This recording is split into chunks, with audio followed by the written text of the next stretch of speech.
adaptations are things like colors, horns, different shapes and sizes, and even behaviors. Plants and animals adapt to their environment, so they adapt to the weather and the landscape and even to the other animals that live around them, like predators. So as we go through the protect all the plants and animals from extinction. And we have been pretty successful thus far. We've saved a lot of species in the past, and we're currently working on some pretty amazing projects to save some of the ones that we all know and love, like the rhinos. So if you look on our right-hand side, this is our Rhino Rescue Center, home to quite a few southern white rhinos. Now this area is very special because we are working on a project to save their sister. Folks, we do this stuff every day, right? Humans are surrogates all the time. So why not try it in another species? So again, fingers crossed this works out, because that would be an amazing discovery, not only for us, but for the animal kingdom as a whole, if we can bring those northern white rhinos back. Well, if you switch your view over to the left, we have our pond and island, home to lots of birds right now. So if you look out on the island, we've got some really large white birds. Those are pelicans. The pelicans are part of our exotic species here. They are from Africa, but you can see there's a lot of other birds in there, right? Look at the ones that are in the water. There were a bunch of birds flying around us earlier, up in the trees. Does everyone know what birds do during the winter? They migrate. And these birds have migrated to a very cool place to live, right? I mean, come on. Here at the safari park, free food, free water, free space, no predators. You guys might recognize these animals, but they might also look a little different than normal. Out there on top of the hill, we have zebras. Now those black and white stripes that we all know and love, they look a little different, right? So those are Ruppel's vultures up on top of the rocks there, which is perfect because I want to talk about the vultures anyways. Vultures get a bad rap, right? They're always kind of portrayed as being scary and mean, ominously circling above us, looking for their next meal. And they eat dead things, and people think that's gross. But actually, vultures are super important. Vultures are critical to our survival. When vultures eat, they clean up the grassy hill, kind of sitting in a circle. That there is actually a protective circle. When animals are sitting around, they're not just being lazy, they are protecting themselves. They're actually sitting in what is called an alert circle. So you can see that everyone faces in different directions. They're all kind of looking around, 360-degree vision around their group, so that if a predator were to approach, someone would notice it. They could warn the rest of the group, and then they can all run off to safety. And this is a shared adaptation.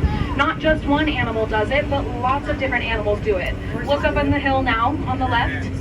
These dark brown animals, those are sable antelope. Same thing, you see, they're all facing different directions. No one's really looking at each other because they're looking out for danger.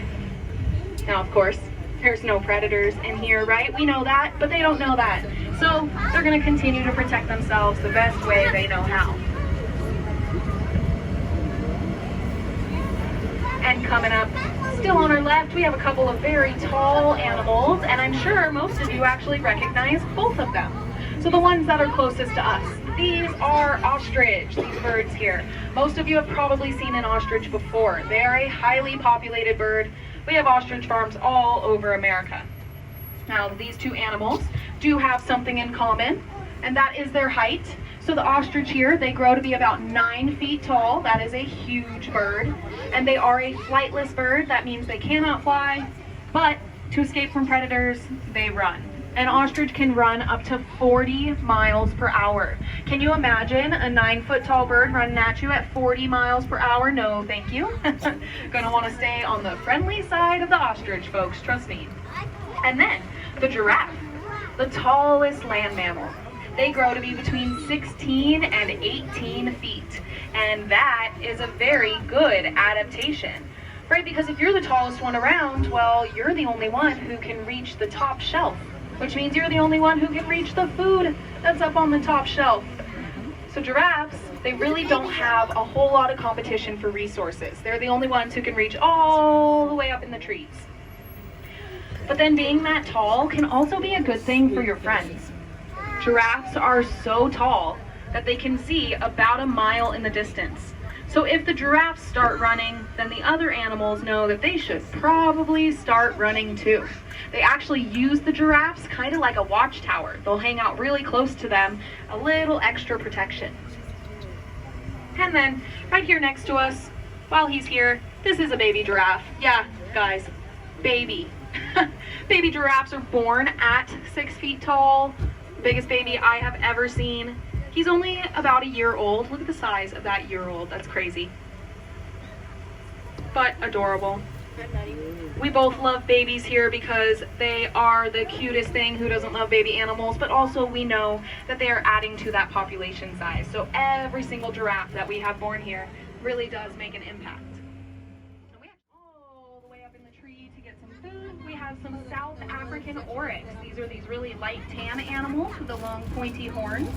And then if you want to switch your view over to the right-hand side, up on top of the hill coming up next to us, we have a camel. That is Dune.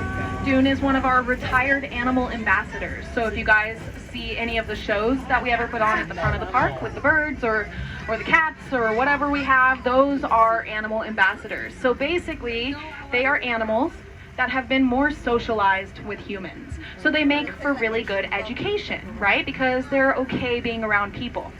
But that cannot be said for all camels. I don't know about you guys, but I have been around camels before. And camels can be really, really dangerous. Did you know they can actually kick in any possible direction? Their legs are basically like helicopters. Camels get scared really easily, and they will kick you, and then they will step on you, and then they will sit on you. So this camel here, very friendly, very socialized. He's not going to do that. But out in the wild, often when they're being ridden in their natural environments, this can be pretty risky, both for the camel and also for the people riding them. And he is living in there with our Somali wild ass. No, those are not donkeys. No, they are not mules. They are all related though. They come from the same general family called the equine. So horses, donkeys, mules, Somalis, zebras. An equine actually have a different digestive system than other animals. Basically, they eat their food and it comes right back out. They don't really absorb all the nutrients that they need. So they have to eat a lot more than everyone else. And to be honest, they are not very good at out in the wild. They do not have the same resources. Out in the wild, animals like the Somalis are facing habitat loss. And this has actually affected them specifically. The Somalis there that look just like donkeys, there's only a couple hundred left in the world. That is less than the amount of people in the safari park today. And do things to help. Just like how we can pick up trash for the vultures, we can conserve water for the plants. We can conserve water for the species like the Somalis and the people that aren't getting enough. So what can we do to conserve? We can turn off the faucet while we're brushing our teeth or doing the dishes, right? Super easy. Who needs to run the water while you're doing that? You can take shorter showers. 5-minute shower versus 10, not really gonna affect your day, but it'll affect the future of our environment. We can use products that don't use a ridiculous amount of water to be produced. There are so many things out there that use like 50 gallons of water to produce one item, and that is insane. So just little action steps towards conservation can make a really big difference, not only to the other species around us, but also to us, because we use the exact same resources that they do. But we're the only ones who are really advanced enough to conserve it, right? So let's do something every day to help them out. Now, you can look on the right-hand side. This is our forest area, which is why there are only a few individual animals that you can see, right? I see a little red-fronted gazelle kind of sitting by the pond. There's a few red lechwe that are sprinkled throughout. Oh, if you look all the way to the back, I do see some orange back there. Those are bongo. But animals that live in forests are really good at one thing: hiding, right? They're using their natural protective behaviors. Animals don't just stop protecting themselves because they live at the safari park, right? Because guess what? They don't know that they live at the safari park. They don't know that they're protected in here, and they definitely don't know that there's not predators out here. I don't know if you guys passed by our lion camp, but a lion's roar can be heard from miles away. The giraffes again. So giraffes are going through what is called a silent extinction. So what that means is their population sizes are decreasing pretty dramatically. There's only about 100,000 left in the wild, and we don't really know why. Giraffes are actually a bit of a mystery, okay? We don't know how they migrate. We don't know how they communicate. We don't even know all of the things that they eat. So what do we need? More information, right? We need to learn more about them so we can help them out. So we currently have a team of researchers who are out in Africa studying the giraffes. Now they are focusing primarily on their migration patterns. So what they're doing is they're placing motion censored cameras in various different areas. These motion censored cameras are going to take pictures of the giraffes as they walk by so we can track where they're going. But motion censored cameras, what else are they going to take pictures of? Everything, right? Everything that moves by, other animals, plants, bugs, the wind. Thousands of pictures taken every day that our small team of researchers just don't really have the time to go through. So why am I telling you guys this? Well, one more way we can help. We can actually go on this website called wildwatchkenya.org, and we can look through all of the pictures that are being taken out in Africa. And if we find a picture that has a giraffe in it, we can identify it and it'll be sent directly back to our researchers. So how cool is that? We can sit in the comfort of our own homes using devices that we use every day, like cell phones and computers, and we can make an impact on the lives of the giraffes all the way out in Africa. I think that is pretty amazing. And guess what, folks? That is a human adaptation, right? We have them too. Humans, animals, bugs, plants, we're all the same. We all have adaptations to survive, and we all just want to survive. But humans just so happen to be very, very advanced. So we have created even more things to protect ourselves, like science and technology and infrastructure. But the pretty cool thing about how advanced we are is that we can also use these things to help the other species around us. So check out this website. Again, it is wildwatchkenya.org. It's really cool. It's free. You just look at wildlife photography and you impact giraffes all the way out in Africa. So awesome. Pick up some trash, conserve some water, right? Do little things to help out. And there's one more thing that, again, only takes the effort of talking or expressing how you feel.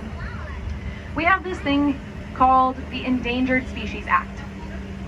Now, it is basically a law that protects all of these endangered species. Basically, they're on a list saying this is how many is left, and they need resources to go towards saving them. Now, this list is actually being questioned at the moment. They're trying to make it harder. We very much appreciate it, folks. Now, as you can see, our guests of honor have arrived here on the track. And some of you might be surprised to see that yellow lab sitting down there at the end. Well, her name is Willow. She is a 5-year-old yellow lab, and she is the best friend to our star today, Ayani, our 5-year-old female cheetah. Now, if you've never been with us here at the safari park, it might seem weird that we have a dog here on the track. But the truth of the matter is, cheetahs are big scaredy cats. So, Willow right now is running this track and showing her best friend she has nothing to worry about. When you think of a cheetah, not very large. They do not have strong muscles in their jaws. They don't have sharp teeth, or they don't have sharp claws. They don't have much of a bite force. So the big issue is that cheetahs don't really have that many adaptations to be able to compete with so many predators out there in Africa. So what they've decided is if they can't win the fight, they're going to win the foot race. They have instead decided to become the fastest land animals. So they have naturally become the biggest scaredy cats in the Serengeti. Anytime they look around and see something that they're not sure about, their instinct is to run away. That's why we pair these cats with dog companions. Because Willow, as you can see, does not mind being here on this track whatsoever. But if Bayani came out and had not seen Willow, she might get nervous about this big giant balloon over her head. Or all of you lovely folks that she doesn't recognize. But now that she's seen her best friend make her way down the track and have a really fun time, she's excited for her turn next. Now folks, let me tell you, we can only ever guarantee one run here with our cheetahs. They are Olympic sprinters, not long distance runners. They need time to recover afterwards. Cheetahs go 0 to 60 miles per hour in 3.4 seconds. 0 to 40 in their first 3 steps. So this might be hard for you folks to get on camera. So what you want to make sure you're doing is paying attention to Ashley. She's at the end of the track. She'll be giving you hand signals to let you know when Beati is ready to go. Hand up in the air means Beati is ready. Hand down means Beati is on the move. Folks, it looks like we are ready, so please enjoy Cheetah Run.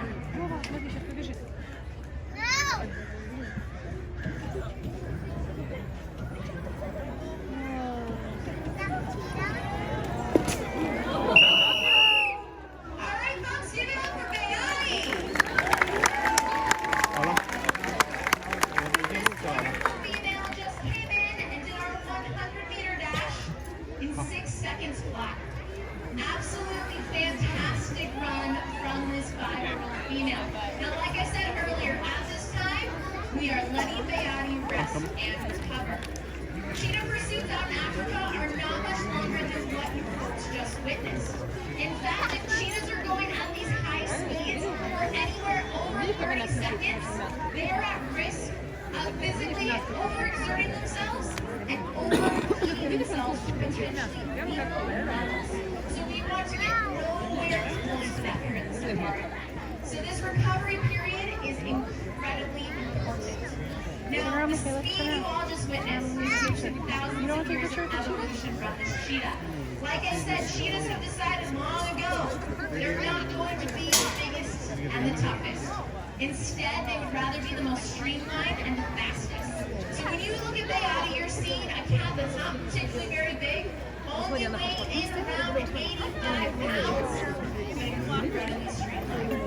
Very small head, teddy bear-like ears that are in back to personality. You can see this elongated spine.